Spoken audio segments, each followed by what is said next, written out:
I also have the good fortune, my wife and I, Julie, of having been friends and neighbors of tonight's presenter for more years than we care to discuss.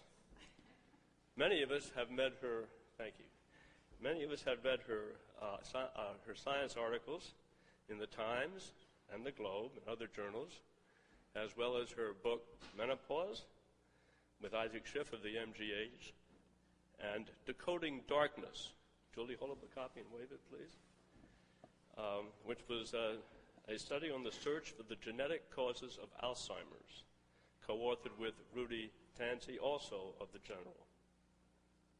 We hope you either have read or soon will read The Pegasus Effect. And now it's my great pleasure to introduce The Proteus Effect. Well, there I go, back to grade school.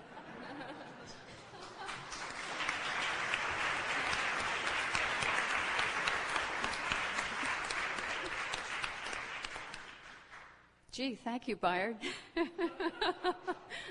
Actually, Bayard and Julie are terrific friends, and they've been so supportive for all the years I've been writing.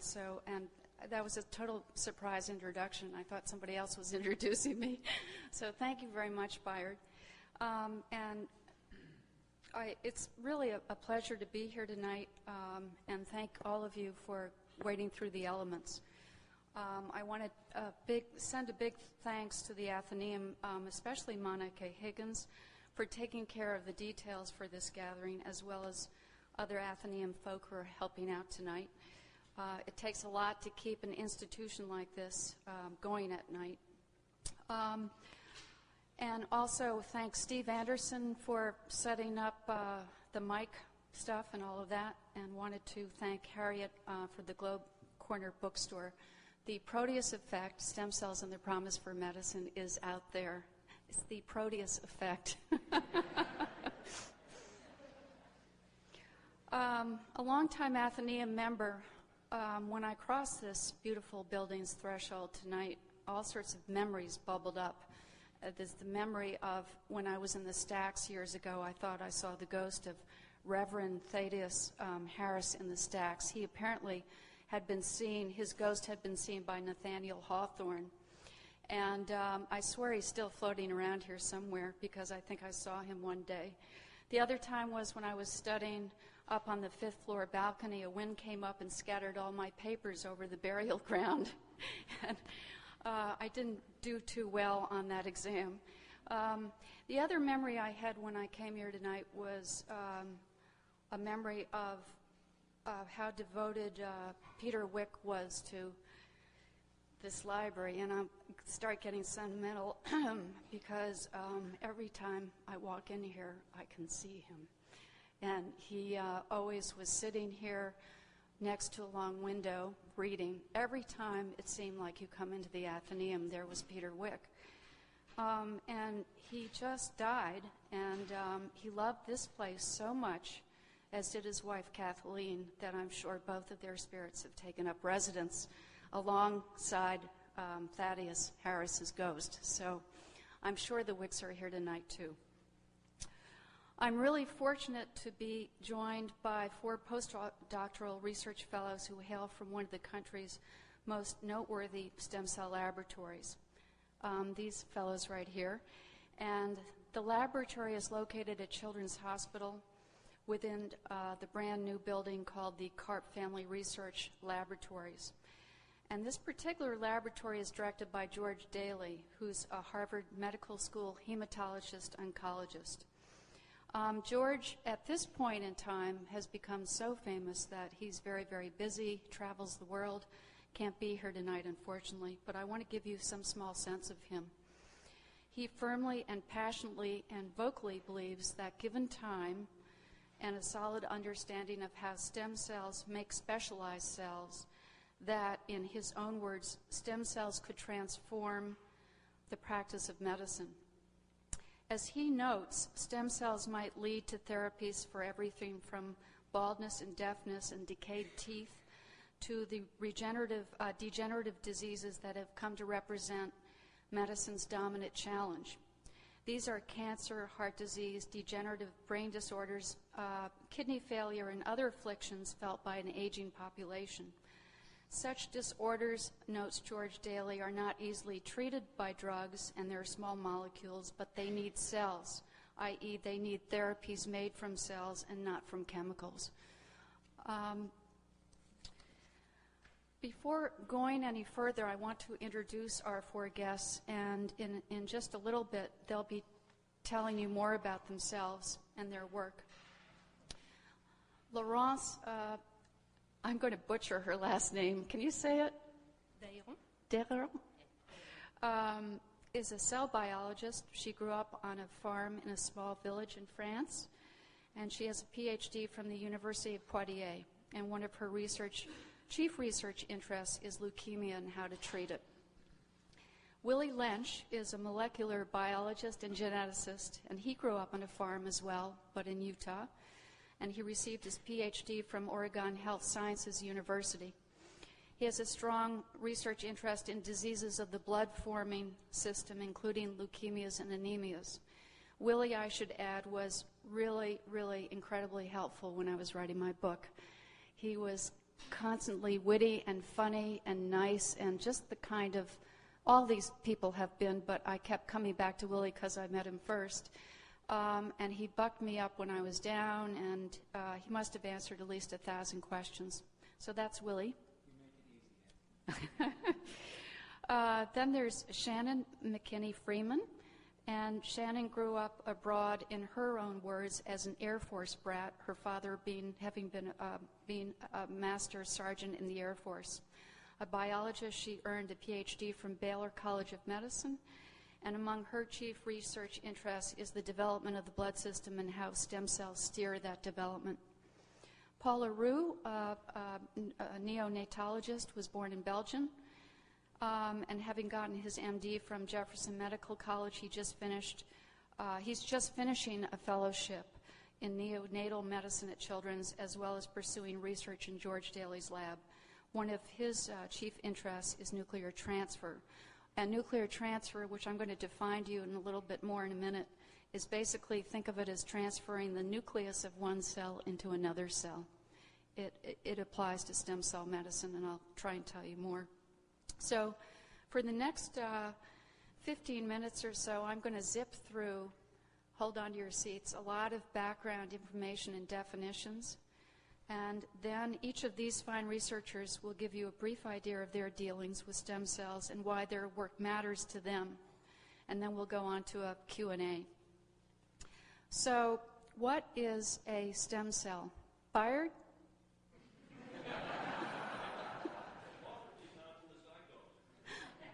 Could you say that again? Didn't hear you. Often can be found in the zygote. Absolutely.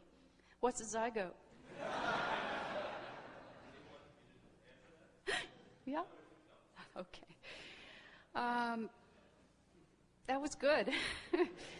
Basically, stem cells are immature, unspecialized cells that have the quite magical, impressive ability to generate specialized cells, be it a skin cell or liver cell or maybe a blood cell. Ostensibly, a stem cell got its name because of the different types of specialized cells that stem from it. So one way to picture the whole living plant and animal world is that there, on the one hand, are immature cells that are constantly dividing and therefore generating mature and specialized cells that carry out specific functions. Most all cells, whether they're immature or mature, unspecialized or specialized, divide. But the really unique thing about stem cells is that when they divide, they have the ability to make more themselves as well as more differentiated cells. So mature cells also divide, but they only do so many times before running out of speed. And when they divide, they only give rise to more of themselves. So stem cells, therefore, can be really looked upon as the builders of life as well as regenerators of life. Now, there are different versions of stem cells. You probably heard this in the news, and this is where I want to fill you in. The news has been so interesting. I feel like everybody who's not a scientist should be able to follow this because there's going to be so much more coming. about stem cells in the future. First, there's the embryonic stem cell. It comes from the embryo, and this is the version that's at the middle of all the controversy. The human embryonic stem cell appears actually at a very specific point in development. It appears only in the 5 to 6 day old human embryo, because shortly thereafter, if the embryo were in a woman, the embryo is so small at that point, it's actually in the fallopian tube. Any later, it goes into the uterus, attaches to the uterine wall, and the stem cells start differentiating. So it's only at that particular window of time when you have embryonic stem cells in the very, very, very young embryo. Any later, and they've turning into something else. There are also stem cells as well, however, in the fetus, because as the fetus and its organs develop, stem cells are migrating into various organs, and many systems and organs end up with their own brand of stem cell. And this leads to the born child and later adult having stem cells in many of their organs and systems as well. So these organ-specific stem cells are called adult stem cells, versus the one that's in the stem cells in the embryo. Those are embryonic. So the organ-specific stem cells, they're in the skin. There are skin stem cells. There are intestinal stem cells, neural stem cells. In addition, bone marrow actually has 2 different stem cells. One is the hematopoietic stem cell, which these fellows know a lot about because they work, in primarily hematology or a blood laboratory. But so the hematopoietic stem cell gives rise to red and white blood cells and platelets.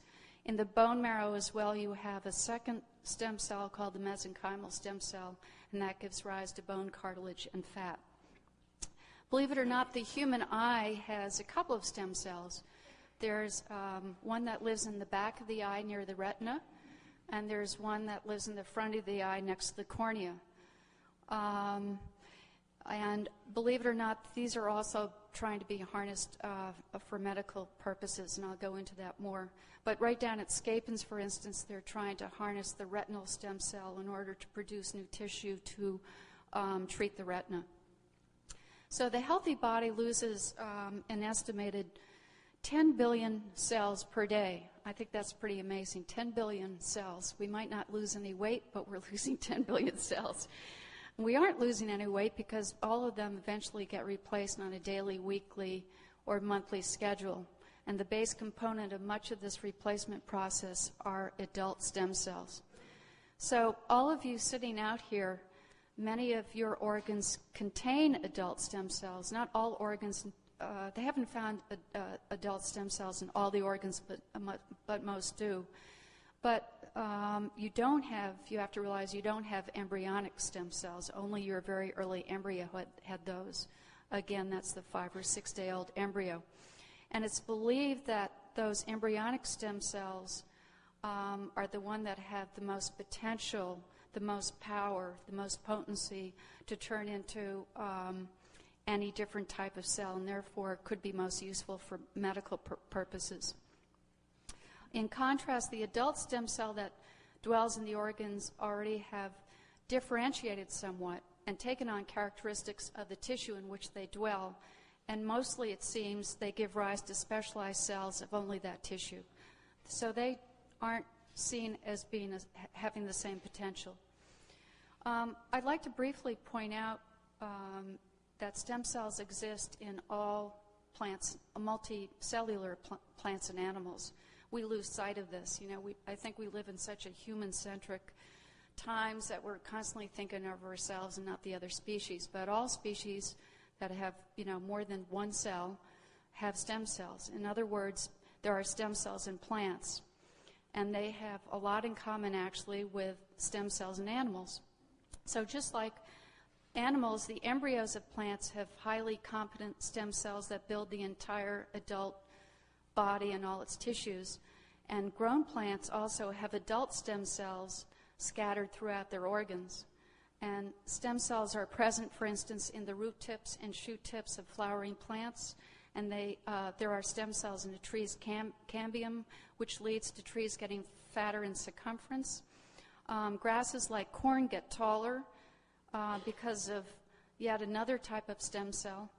And so if you take a huge tree specimen like Methuselah, which is California's 5,000-year-old Bristol cone pine, it's because of all the various stem cells in Methuselah that have made that tree and other ancient trees live so long and so heartily. So I can't get into it. There's not enough time tonight, but there's a really real sense of a stem cell's immortality in that cells might only live for a week or a month or so, but if you have a regenerative base for cells, then these organisms can keep on living over and over. I had one scientist tell me that a little hydra, which is a very regenerative creature, is packed full of stem cells.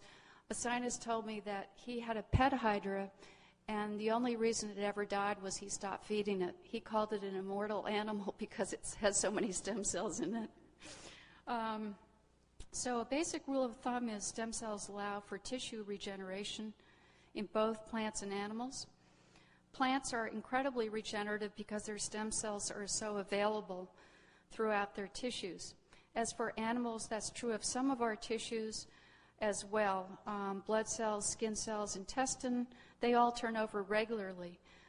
Older cells constantly die off with new cells replacing them. But meanwhile, some animals have an even more extraordinary form of regeneration. Salamanders, for instance, are able to regrow whole new parts of themselves in just a few weeks. And not only can they regrow a lost leg or tail, they can even regrow an eye lens or retina. Lobsters and crabs, as you probably know, meanwhile, can replace a lost claw. And it's said that certain snails can even replace a lost head. Voltaire, it said, was confident that someday humans would master the skills to regenerate themselves, including whole new heads. And he added, it sounds so Bayard-like, he added, certainly many people could benefit. Just recently, scientists have come to understand that this extraordinary kind of regeneration seen in certain animals, the ability to regrow an entire part, is definitely due to the availability of stem cells. And I just fly through this, but if you take a salamander that has lost its leg, mature muscle cells at the site of the loss, it appears, actually can regress and go back to being stem cells. And once they are stem cells, they start differentiating anew to produce all the different types of cells that it takes to regrow the leg. Bone, blood, muscle, bone, etc. It's all because of the genes inside of a cell, which are switched on, which are switched off according to the environment the cell finds itself, sort of dictates what type of cell it is. So I very much believe we are, my book research showed me that we're so new to this understanding of how one type of cell can either differentiate or actually go in reverse and de-differentiate. There's no telling how this phenomenon will be harnessed for the sake of medical treatments. Now, just to focus on mammals, it wasn't until the 1960s and 70s that scientists began to unearth for the very first time adult stem cells in the various organs, the intestine, the muscle, skin, tooth even, and most recently of all, just in the mid to late 90s, they really realized that their human brain has stem cells. Good news for all of us. And it wasn't until actually as late as 1998 when they managed for the very first time to extract embryonic cell from the human embryo.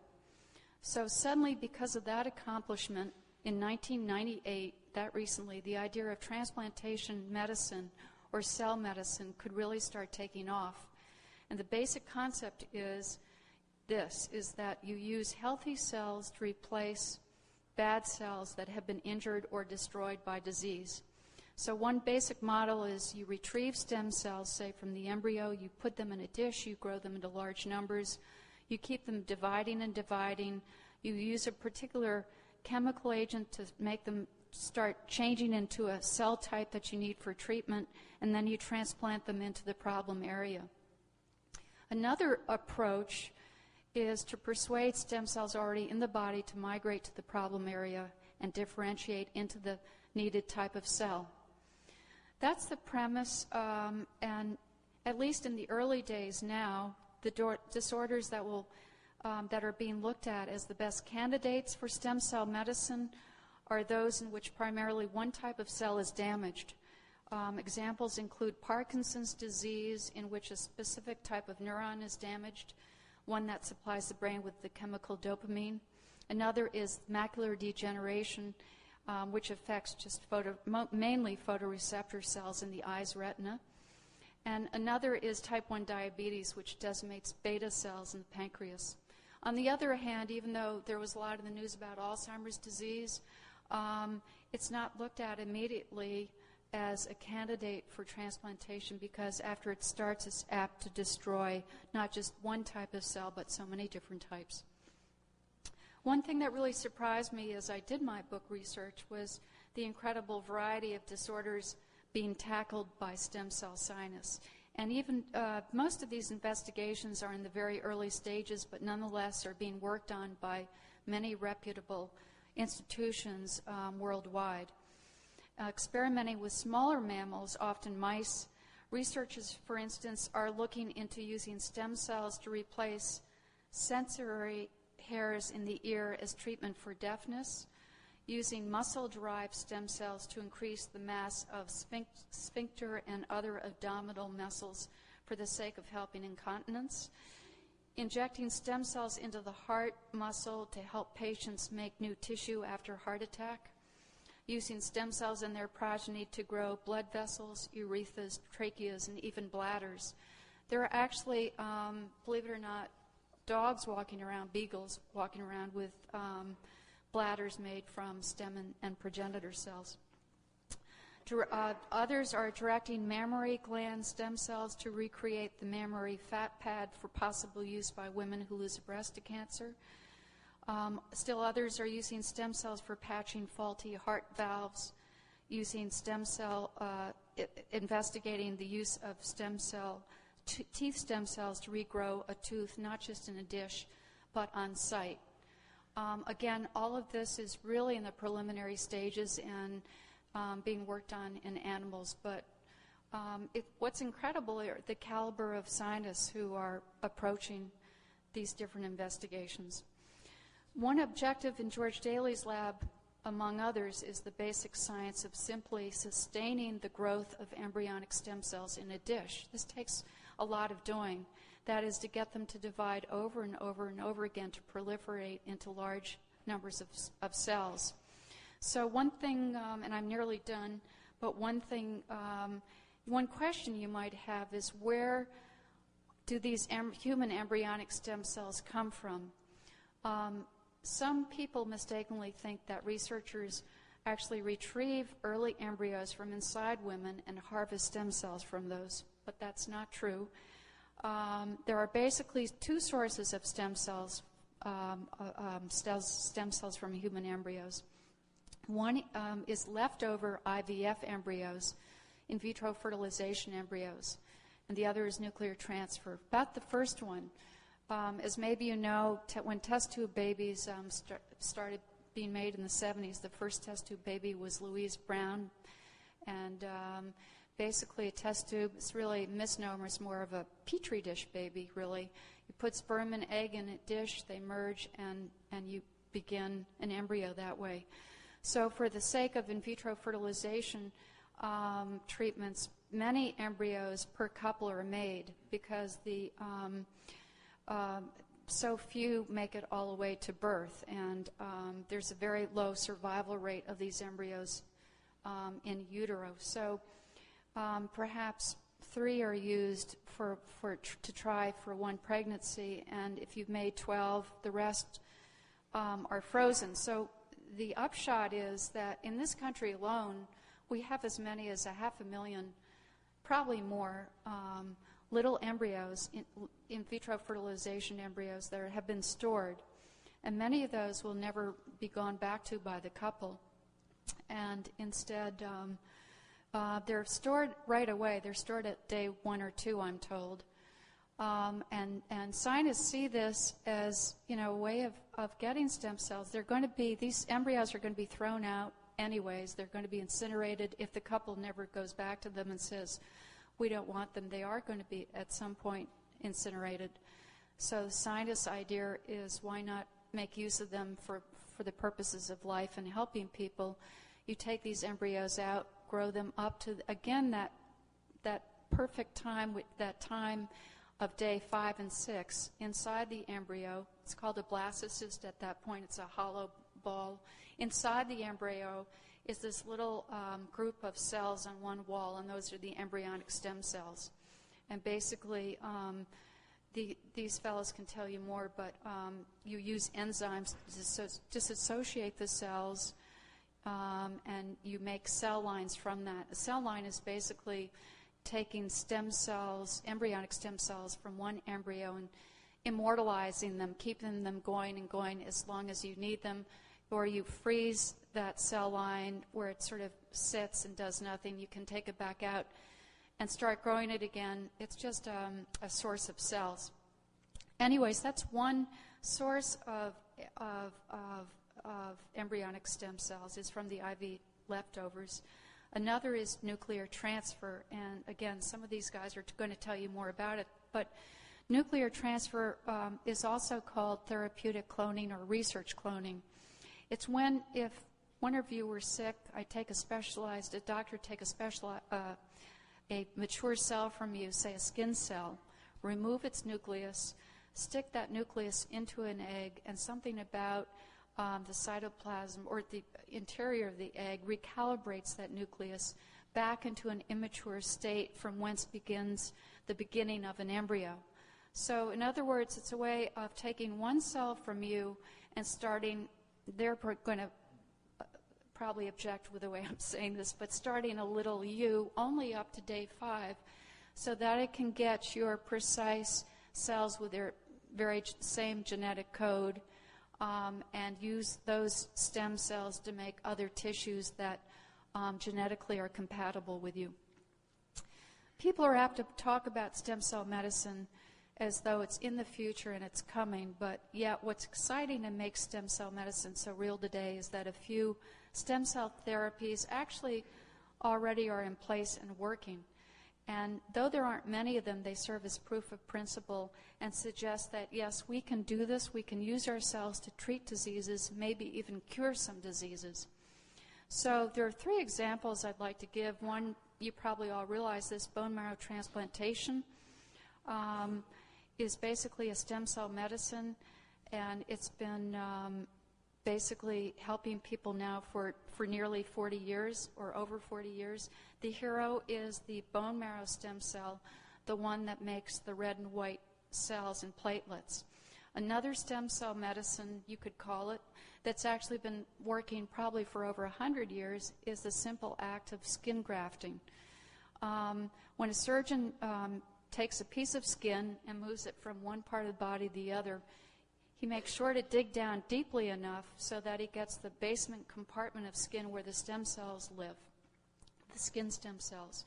And that will ensure that when you move that piece of skin, that it's going to sort of take and anchor and really graft correctly. So skin grafting, I think of as really as another form of stem cell medicine. Yet another one is called limbal stem cell transplantation. It was pioneered by Kenneth Kenyon, who's a former director of the cornea transplant program at Mass Eye and Ear. And it's a limbal stem cell transplant is performed when the surface of the cornea has sustained burns, intense heat, or some other injury. It's different from a cornea transplant. In a cornea transplant, the whole eye is transplanted over from cadaver. That's something different. This is just this, the whole cornea. This is just the surface of the cornea. And the hero in this case is an adult stem cell that lives, again, in the border or limbus of the cornea. Surgeons retrieve the limbal stem cells from the patient's good eye, preferably, or from a donor, and then transplant them into the limbus of the damaged eye, where they nearly always engraft. their progeny replacing the dysfunctional cells that have been clouding the surface of the cornea. Vision, I'm told by Dr. Kenyon, is actually restored 99% of the time. And I quote him in my book as saying that patients who had this procedure done 20 years ago still show no signs of limbal cell depletion. And as he told me, and I love the way he says this, that's the essence of stem cells. They're the gift that keeps on giving. What's interesting about all three of these stem cell treatments is that they were actually put to use before people came to realize that the reason they were working was because of a particular stem cell in each of these transplanted tissues. So currently then, stem cell medicine really is at all different stages. It's just seen there are a few therapies that are already working. There are other treatments that might arrive, in a couple of years. And there are still other treatments that I'm afraid we might not see for, maybe even 2 or 3 generations. I don't want to be down on stem cell treatment for neurologic disorders, but there is the sense that we know so little, for instance, about the brain. As I was told by one neuroscientist, we still, even though we've made strides, we still don't know how these slug brains work, let alone the human brain. So the idea of transplanting cells into the brain is, maybe not feasible for quite some time, though there's been also signs of progress. It's worth remembering that it was only 150 years ago that cells were first valued as the vital pores or machinery of plants and animals. And so far, very few cell-based products exist in the United States. And we really haven't known, when you think about it, haven't known about cells for very long. And there's so much to understand in order to simply maintain their growth outside of the body, away from the supportive environment they're used to, and there's so much to know in order to direct, for instance, an embryonic stem cell down a certain lineage, make it turn into one type of cell or another. One thing for sure, however, is that we've been moving toward finding and using stem cells for centuries. In a sense, we've been moving toward them ever since people began getting curious about an animal's ability to regenerate a whole part. So I think there's this inevitability about that these cells are going to enter our lives, our medicine, more and more. Now, to begin to take us inside a stem cell laboratory, I'm going to pass the mic over to Laurence.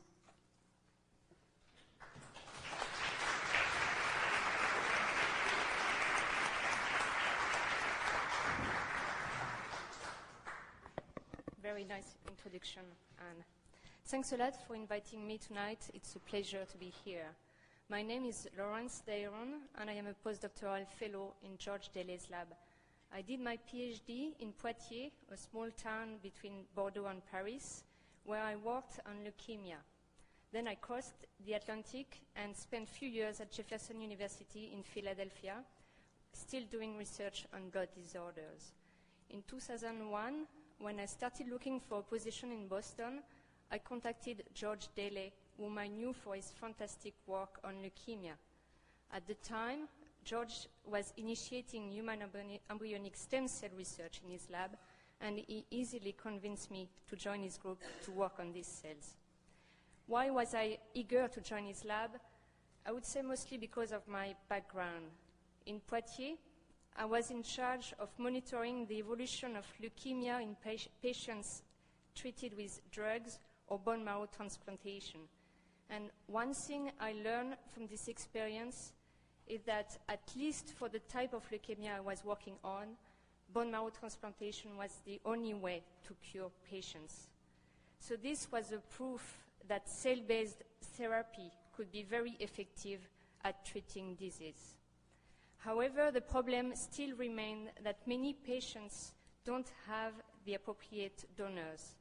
For the bone marrow transplantation to be successful, the donor cells have to match the patient cells so they won't be rejected as foreign cells.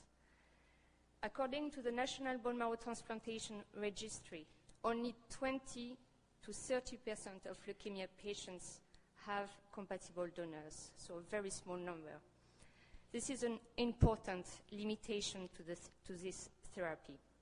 So the development of embryonic stem cell-based therapy could solve this major problem by providing a new source of transplantable cells to patients suffering from leukemia, as well as many other diseases. So when Jamie Thompson isolated human embryonic stem cells in 1998, this really opened new doors for cell therapy. It was very, very exciting news. Embryonic stem cells, by their properties, have the potential to be an unlimited supply of cells for multiple tissues. This is the reason why I was very enthusiastic about joining George's lab and exploring this promising and challenging new area of research. I should say that it was a risk for me to make this choice, since human embryonic stem cell research was not allowed in France at the time. But the potential applications were such that I believe that France would soon embrace this research too. Indeed, a few months ago, France adopted a new legislature allowing the importation of human embryonic stem cells and soon the derivation of new cell lines. So for the last 3 years, I've been working on human embryonic stem cells, and now I would like to tell you a little bit more about my research. Firstly, let me remind you what makes embryonic stem cells so interesting. These cells have two unique properties. First, they can divide indefinitely in the laboratory dish. And second, they can turn into all types of cells. So as I told you before, this means that embryonic stem cells have the potential to provide an unlimited supply of cells for cellular therapy. So one of my interests in George's lab is to extensively characterize human embryonic stem cells. Keep in mind that these cells were isolated only 6 years ago, and we still need to fully understand their properties in order to use them efficiently for cell therapy. Another big challenge for us in the lab is to control these two steps, growth and commitment to multiple cell fates. For example, if we want blood stem cells to treat patients with leukemia, we first need to expand the culture of undifferentiated human ES cells to have a sufficient number of cells, and then turn these cells into blood cells. So my work focuses mainly on the first step, the expansion of human ES cells. Let me try to explain. When embryonic stem cells divide, the resulting daughter cells have two choices. Either they stay like their mother and remain undifferentiated ES cells, or they go on their own and turn into a different cell. So we have to be able to control this switch between these two choices. And as you know, daughters have a tendency to go on their own. So it's the same thing for embryonic stem cell.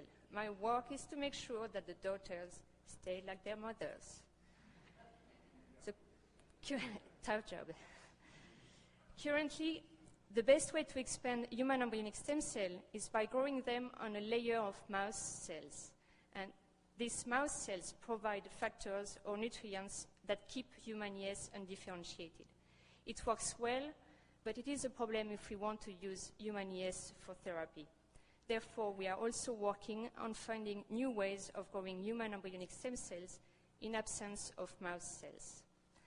I know that we have a long way to go before the research could be applied to patients, but I believe in this research, and I am willing to spend all my energy toward this goal. Before ending, I have one more thing to say. I read the Proteus Effect 1 or 2 months ago, and I want to tell you that I had a very good time reading it. I've been working on the stem cell field for 3 years only, so I guess I can say that I am a novice in this field. And this book taught me a lot about the history of stem cell research. It is a very pleasant journey through the story of stem cell research. I am sure you will enjoy it as much as I did. Thank you.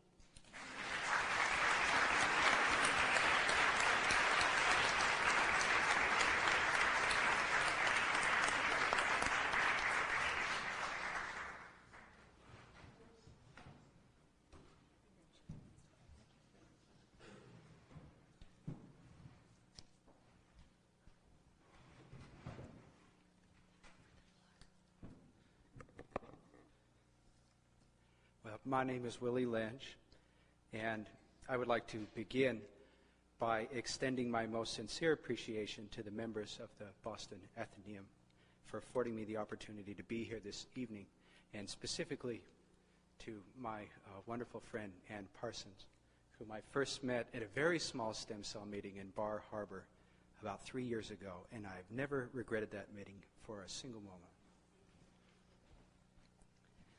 I am pleased to take a few moments to tell you what I'm doing in my own studies, and more importantly, why I feel that it is worthwhile, even and perhaps especially considering the heated debate concerning this field of study. I have been conducting biological research for some time. This year marks the 20th anniversary of my life within the laboratory, if you can believe it. Well, I look forward to the 50th such occasion, if I am so fortunate as to be able to continue, for quite simply, it is a life that I love. Part of what makes it such a great job is that it strives to improve our world. For the last 14 years, I have worked in hospital settings, and my research has taken me from the laboratory to the genetics clinic and even to the operating room and the morgue, all as part of a desire to understand human development and disease processes. My efforts have been concentrated in the area of human genetics, starting with the identification of genes for neuromuscular diseases, and more recently with work that sought to understand how cancers of the blood develop from the interplay of genetic damage and environmental pressures. I received my doctorate in molecular and medical genetics for my work in leukemia, though I will be the first to admit that I had many more questions upon completing my degree than when I began it. One thing that had become apparent was that we were capable of appreciating only half of the story in the biology of the blood. And what do I mean by that? Blood cancers probably arise from abnormal stem cells. Our blood system produces billions of new cells every day, billions, to replace those that become damaged or otherwise succumb to the constant mills of wear and tear. Lost blood cells are replaced by the progeny of a so-called adult type of stem cell, as they're termed, the blood-forming or hematopoietic stem cell. Simply put, when the hematopoietic stem cell works normally, it produces normal blood. When it works abnormally, it produces abnormal blood. This is because genes that control the blood-forming stem cell sometimes suffer genetic damage, and this can in turn lead to malignancy or other diseases of the blood system like myelodysplasia or aplastic anemia. What is missing in this understanding of where the blood stem cells come from to start with? What events are involved in human development at the earliest stages inside the womb that instruct a cell to become a blood stem cell? And could those blood-specifying genes also be important in the development of cancer? It seemed clear that they could. But the question of how to identify them was simply unapproachable. Scientists have worked around the question for years by studying model organisms like frogs and mice, and much incredibly valuable information has come from such work. However, despite the fact that we share almost all of our genes in common with them, mice, we are not. Not even Paul. A better method would be needed to study the types of genetic interactions that take place during the first weeks of human development. When embryonic stem cells were first isolated in 1998, a system in which one could finally ask such questions was at hand. Now, I'll be honest with you. When I first heard that human embryonic stem cells had been isolated, it did not make a great impression on me. And when I read that to my wife last night, she said, "Why on earth not?" And, well, there are two reasons. The first is that I was very busy with other things in graduate school, but probably more importantly, I was occupied falling in love with her. However, by the time I was thinking about writing up my dissertation, I was incredibly intrigued in these cells. for I saw in them an opportunity to ask nature to reveal some of its secrets in human development. This was because embryonic stem cells, as has been said, have the capacity to form every tissue in the body. The fact that we are here this evening is sufficient proof of that. If one could coax embryonic stem cells to form blood cells in the laboratory dish, then one could also study the genetic basis of that process in incredible detail, in biochemical detail, both in cases where this happens normally as well as in those where it does not. The same could, of course, hold true for any other tissue, heart, nerve, or bone. Furthermore, it seemed that these incredible cells might also afford researchers a system with which they could approach some of the most challenging genetic conditions known. Disorders where genetic problems result in a failure to form tissues correctly inside the womb, resulting in often debilitating birth defects or the outright loss of the developing fetus. I'm talking about conditions like Down syndrome, Fanconi anemia, holoprosencephaly, and Wedney-Hoffmann disease, a juvenile form of spinal muscular atrophy, or SMA. When a child is born with a congenital disease, we are able to study the impact of that disease on the child thereafter. However, we are obviously less capable of appreciating exactly how the genetic abnormalities contributed to the malformation of tissues in the womb, especially for genetically complex conditions like Down syndrome. To go into the actual environment of the growing embryo, healthy or otherwise, and study development in utero, so to speak, would be unthinkable. Though there are exceptions for certain non-invasive diagnostic or other accepted medical interventions. For example, physicians like Paul sometimes conduct amniocentesis or ultrasonography during pregnancy in order to learn something about the developing fetus. While such analyses can be vastly informative about the state of development in the womb, in reality they offer but a snapshot in time, a small window into development. Instead, we, in the Daley lab at Children's Hospital and labs elsewhere, carry out studies where human embryonic stem cells serve as very effective surrogates to understand aspects of development in the laboratory and thereby facilitate a greater appreciation of human biology. We have already gained insights into things that before these cells became available were simply mysteries, as they happen in nature away from prying eyes, and rightly so. We hope to learn even more, because when one is in the business of understanding human disease with a goal of creating new or more effective therapies, knowing as much as possible about the details of how disease occurs can do nothing other than help. This is why I am committed to continuing my own work in this incredibly contentious field, to supporting my colleagues in their efforts as well, and why I will remain an eager advocate, sometimes just down the road here, seeking to promote embryonic stem cell studies by asking for more research dollars, more cell lines to be made available, and finally, by expressing my gratitude to anyone that will listen. Thank you sincerely for your interest and attention this evening.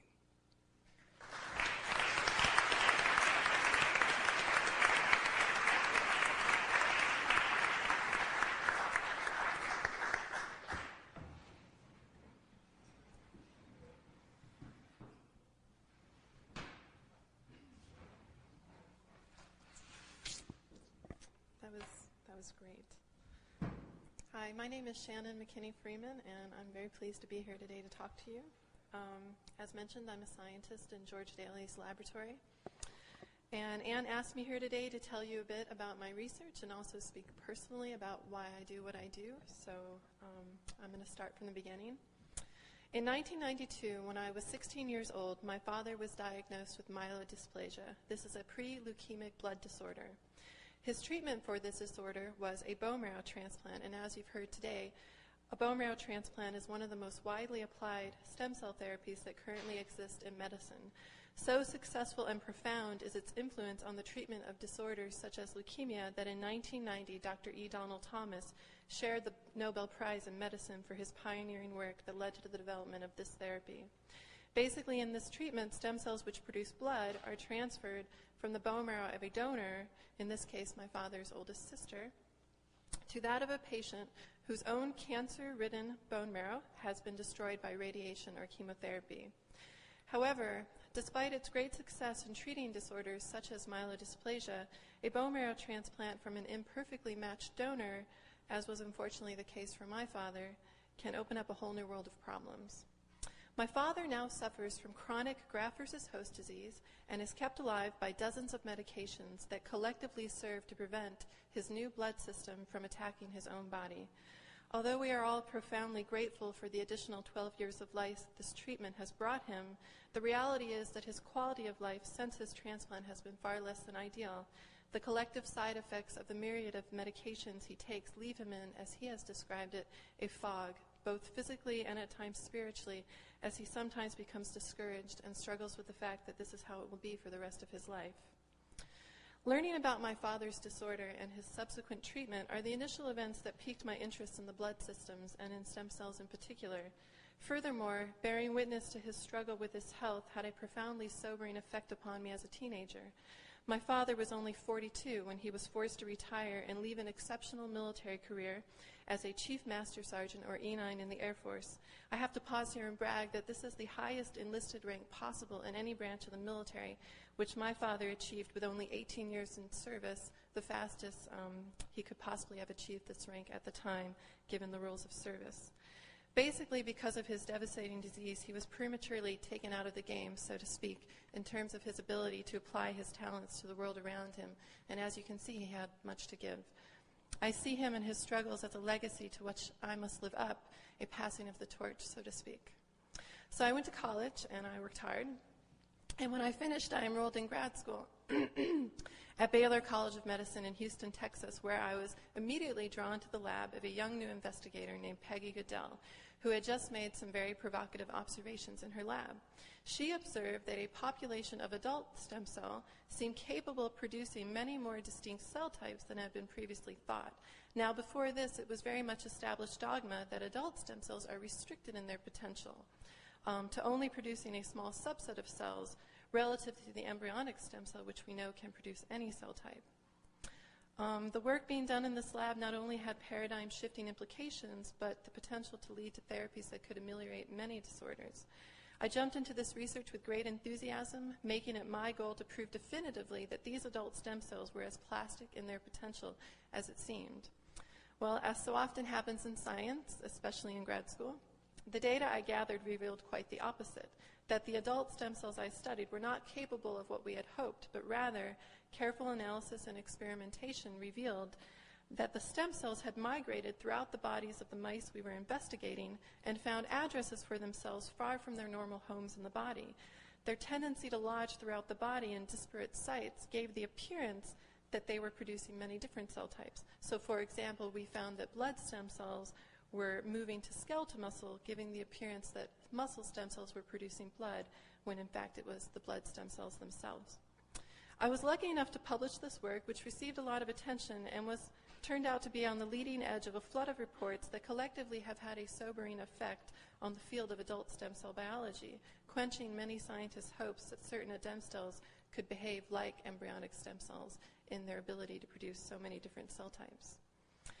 My experience as a grad student really highlighted to me the value of having a population of plastic changeable cells, and I ultimately decided, after finishing my graduate work, that I would stick with stem cells, because as Anne's book and my colleagues here today have described to you so well, they are perhaps the most interesting of cells.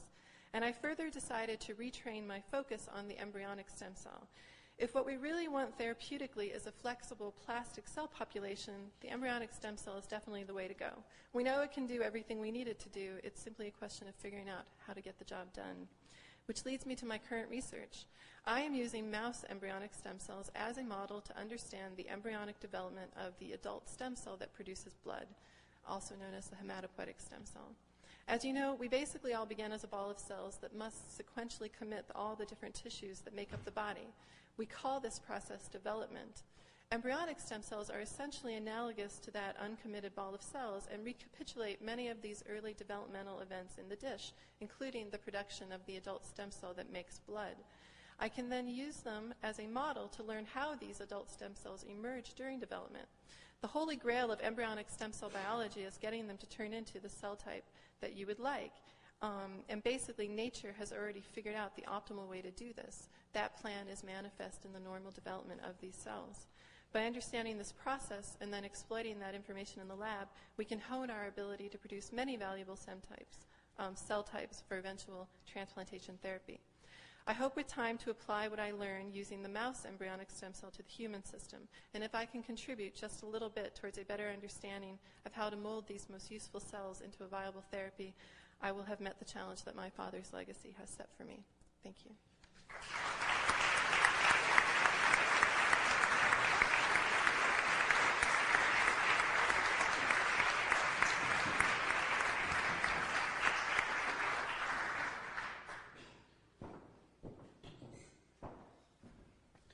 Good evening, ladies and gentlemen.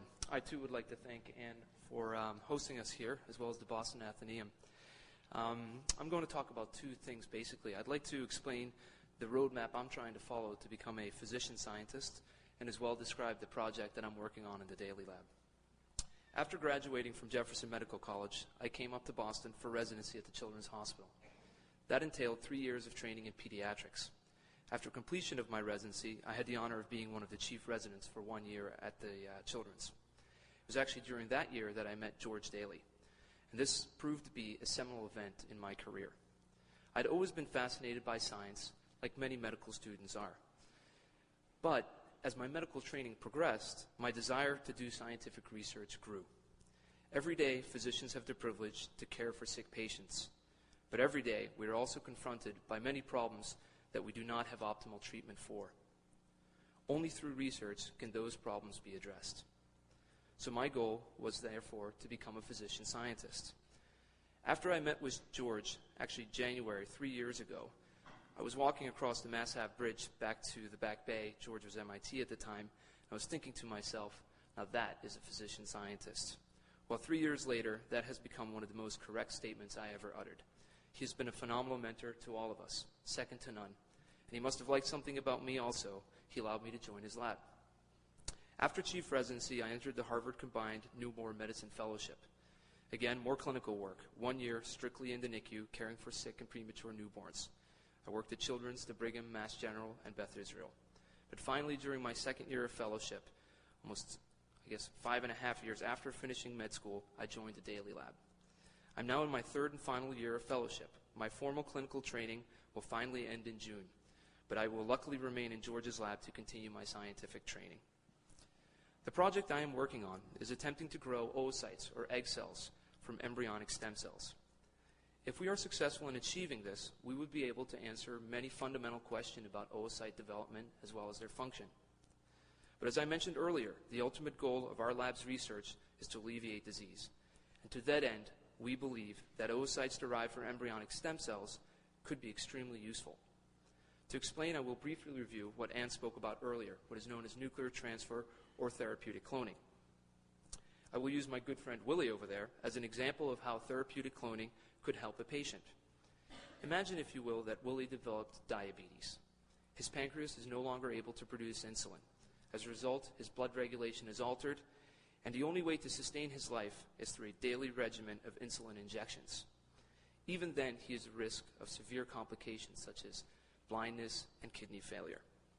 Another option is to transplant a healthy pancreas into Willie. But we've already heard that there are many obstacles to transplantation medicine as it currently exists. The two most significant are a drastic shortage of donors and the challenge of finding a matched donor to avoid either rejection or the life-threatening complications Shannon's father is suffering with. So therapeutic cloning could potentially solve these problems. We would simply take a tiny or perhaps a slightly larger skin biopsy from Willie and grow those cells in a dish. We would also obtain human oocytes. The genetic material, or the nucleus, would be removed from the eggs and replaced by the genetic material from willy skin cells growing in the dish. That is the actual nuclear transplantation. When this is done, a phenomenal event takes place, one that remains not understood. The genetic material from willy's skin cell actually becomes reprogrammed or reset to an embryonic state. And within several days, embryonic stem cells grow forth. This quality is what makes this procedure so powerful, because it suggests that any specialized cell, such as a skin cell, can actually be transformed into an embryonic stem cell. And we've already heard the advantages of embryonic stem cells. They can be grown in a limitless supply and can also form any part of the body in terms of cells and tissue, perhaps even the beta cells that would produce insulin. Certainly, I have painted an extremely rosy picture. There are many technical problems that remain, and this is years in the future. But there is substantial proof, some of which done in our lab, that nuclear transfer indeed can become a therapeutic modality in the future. At present, though, this procedure remains extremely inefficient. In experienced hands, it needs to be done about 300 times to make one embryonic stem cell line in mice. To date, it has been only done once using human cells in a lab in Korea, not in this country. Obtaining 300 skin cells is really not a problem. A skin biopsy the size of a dot on an eye on my page would contain enough cells. The problem is getting 300 human oocytes. When a woman undergoes oocyte retrieval for IVF, this is an uncomfortable, expensive, and invasive medical procedure. And then, only about 10 oocytes are harvested.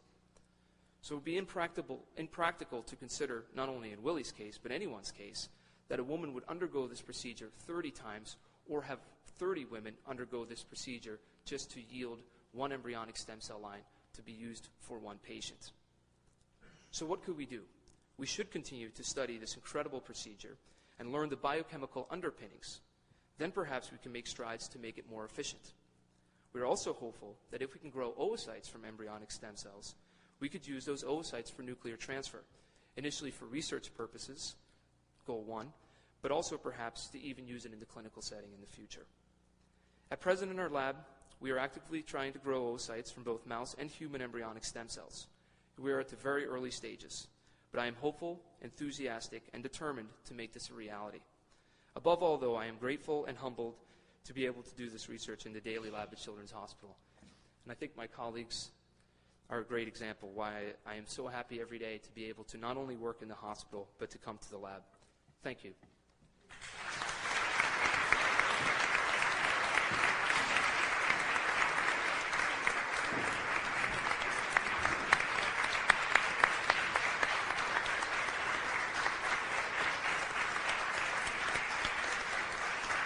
What a wonderful panel.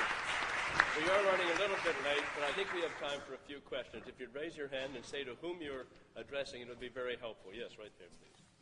I have a three-part question. Address it to the whole panel. I want to make sure I understand the current understanding that cancer arises when stem cells specialize or when they are first created. I just learned that there are things called cancer stem cells. If it's the latter, it is when they're first created. Why does it take so long for cancer to develop? These stem cells are mortal and they're reproducing so rapidly. Second part is how do you actually separate out these very small percentage, very little populations of adult stem cells, and particularly cancer stem cells, which are probably rarer. And I guess the third part is there are answers to the first two. If there are cancer or other abnormal stem cells that are separable, can they be reprogrammed to become normal? Who's in charge?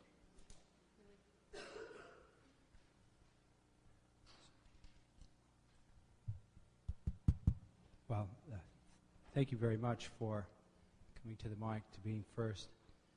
All excellent questions. I'm going to take a stab at some of them, and I think defer to some of my colleagues who are more expert in other areas on others. The first question related to, if I heard it correctly, if cancer is a disease of stem cells, why does it take so long to develop, especially considering that stem cells are so highly proliferative. Does that... Thank heavens that almost every stem cell in our body is normal. We have a genome that's composed of 30,000 some odd genes, most of them working as they should almost all the time. As we age and we're subjected to environmental insults like loud music, no, not loud music, but environmental carcinogens, benzene from the fumes in gasoline, ultraviolet light, lots of different things. These genes can fall by the wayside, they can become damaged, but we also have very efficient processes for repairing that damage once it occurs. One of the ways that cancer can develop, though, is if the gene that gets a mutation is one that's responsible for doing the surveillance on the damage. There has been some incredible work. I think a forerunner in this field has been a fellow named Bert Fogelstein at Hopkins, and I hate to talk about Hopkins being from Harvard, but it's the truth. And what Fogelstein has shown is that multiple genes need to be mutated, usually sequentially, for cancers to develop. And this, frankly, takes some time because, number one, our body is good at repairing DNA. The same cell that suffered the first hit might not be the same one that suffers damage later on, and it, frankly, just takes time.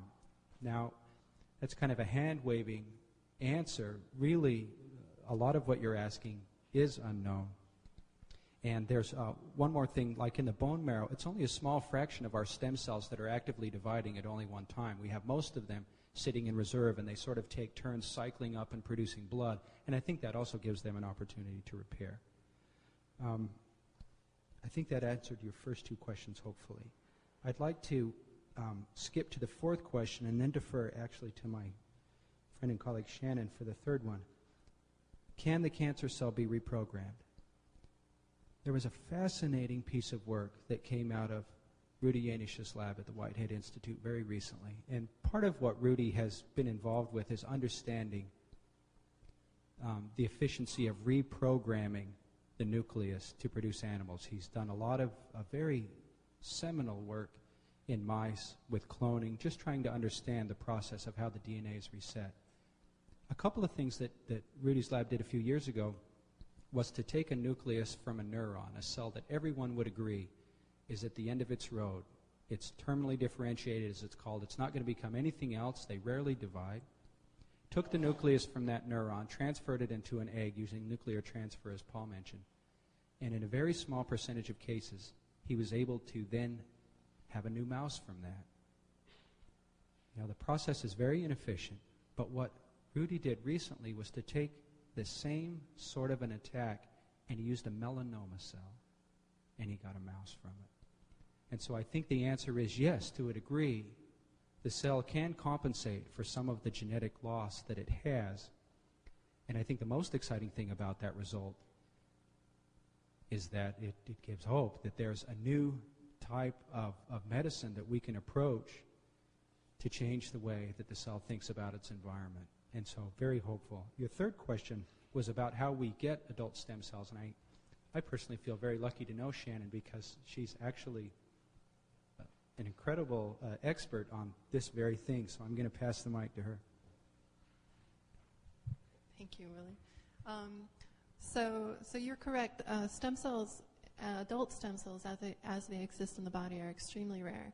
In the bone marrow, the hematopoietic stem cell that produces blood is probably only 1 out of every 10 to 100,000 cells. And just an interesting fact that sort of demonstrates how exceptionally proliferative and robust a stem cell is that all the blood that's circulating through your body right now, and we're talking about billions and billions of cells, is probably only derived from 1 or 2 stem cells at any given time. So they're very, very potent little cells.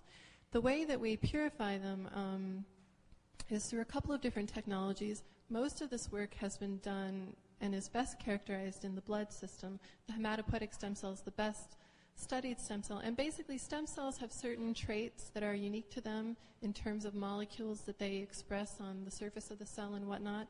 And we have antibodies in particular that can bind to those particular markers. And we have instruments that can identify which cells those antibodies are binding to and then purify them away from the entire milieu of the bone marrow, for example, which is made up of many different mature cell types. So we actually can do, in the blood system, we can do it very, very efficiently and very well, and it's used routinely in the clinic, purifying the stem cells out of the bone marrow for transplantation. Not so well in other tissues, simply because we just don't know as much about the stem cells in other tissues in terms of what particular unique traits they might have, like, for example, in the skeletal muscle or in the brain. In cancer stem cells, this is sort of a new field. It's sort of just emerging, or really starting to heat up in the last couple of years, and there has been some work out of Irv Wiseman's group, right, where they have used this technique I described to purify out the cancer stem cell away from the normal stem cells and also the normal cells in the bone marrow. So that might be possible in the future using this technique. I'd like to add one more thing if I could. I think it just comes up. About getting adult stem cells, I think it's an important point to bring up when we're talking about therapies that use adult stem cells. The blood-forming stem cell is the most extensively characterized stem cell in the world, and it's for one reason. You can go in and get it and take it out. Why is it so hard to study the pancreatic stem cell? It's because we're using them.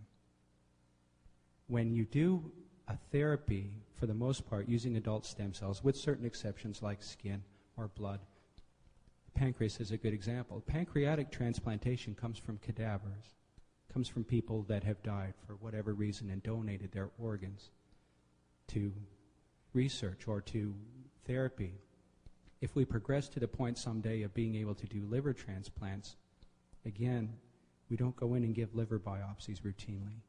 The supply and predictability of availability for these cells is very, very limited, and of course it's impossible to predict. It would be reprehensible to think of a situation where it could be predicted. But we hope that by understanding how to make these different adult stem cell types in the laboratory from the embryonic stem cell, there can be some predictability that comes into the situation. Thank you. Back in the corner. Yes, I'm trying to get an understanding of the basic argument against using human embryonic stem cells for research. If I understand the argument, strictly a layperson, even newspaper, it is that in removing the embryonic stem cell, one necessarily destroys the embryo so that it cannot continue to live. So my first question is that true? And secondly, what is the fate of existing embryos that have been created for fertilization purposes?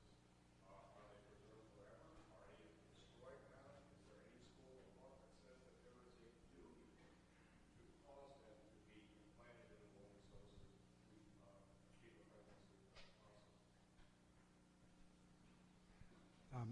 Pleased to take this question again. It's a very, very important question, and it defines the first part, the heart of this debate. And I think it can be boiled down to the point that if you believe that at the point of fertilization, it is the moral, physical, and spiritual equivalent of you sitting here, then it's an inviolable entity. It's an inviolable entity. To go in and remove the stem cells terminates the ability of that embryo to grow any further. It kills the embryo. If you consider the embryo to be a human being, then it is the equivalent of murder. And that's it in a nutshell. There's a wide spectrum of belief, obviously, in this country about at what point along this incredibly complex biological continuum the fertilized embryo becomes a person. And I'll not badger around the point. I have no idea. I have absolutely no idea. When considering potentials, however, an equivalent embryo inside of a woman's body and an embryo at that same stage sitting in a laboratory dish may be at the same biological equivalence, but they're hardly in the same situation. And there's a difference between using one, going in and removing it, as opposed to using the other. And that's a bit of a foundation that makes, I think, several of us able to go forward with this research. The second part of your question asks about the existing embryos. And as Anne stated, there are reportedly nearly 500,000 embryos frozen in the United States. Most of those are intended to be implanted at some point. Couples usually go through the process until they have the children that they want, and then the residual embryos sit in the freezer. A good clinic will have in their forms and their consent sections delineating what's to be done with any excess embryos. Will they be discarded? Will they be frozen indefinitely? Will they be donated for research? But that doesn't happen all the time. There are lots of embryos sitting in freezers with no clear disposition whatsoever in terms of what the man and the woman intended to be done with that material. And sometimes it becomes incredibly contentious about what happens with that. There have been cases where a couple will split and they will basically have a custody battle over their frozen embryos. Probably everybody in this room has heard about some of these things.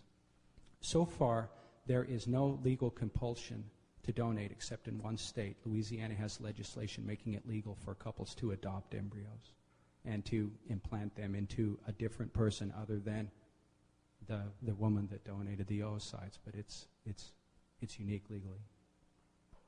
Did that answer your question?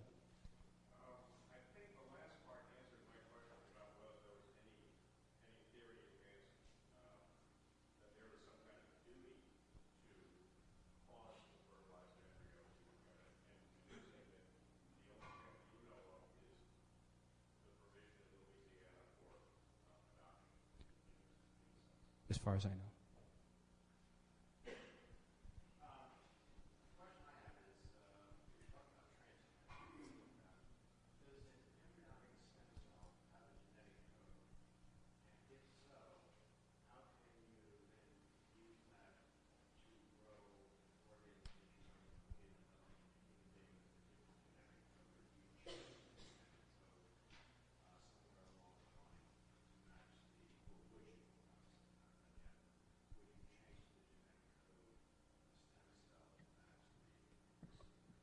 Can everybody hear that question, or would you mind repeating it a little bit, summarizing the question? Would you summarize a little bit of the question? I'm not sure everybody could hear it. The gentleman was asking about the genetic code that is part of the embryonic stem cell and how that would match with the donor if the embryonic stem cell is used to create tissue that will be transplanted into the donor.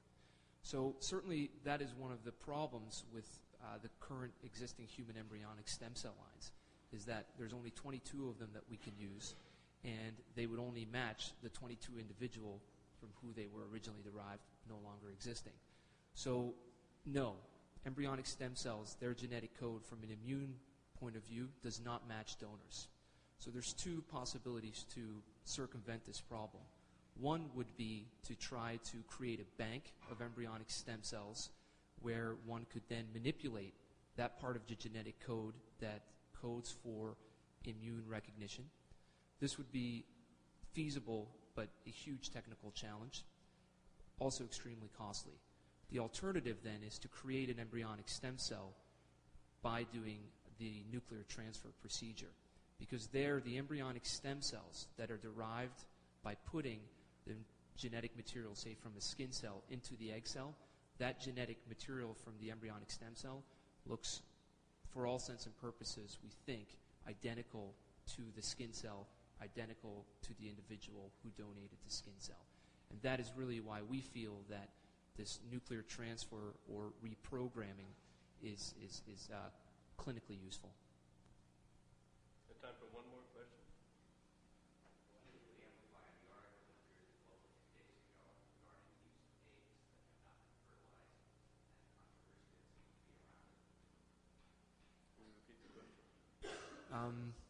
I'm afraid I did not read this article, though I'm pretty familiar with the topic.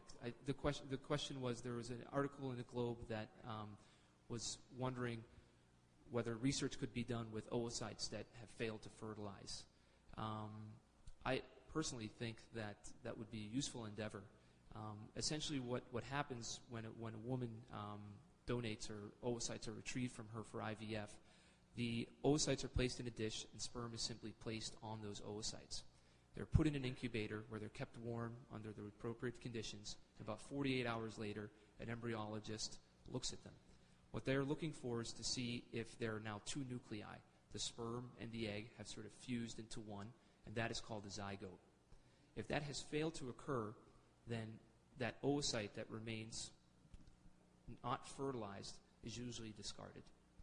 And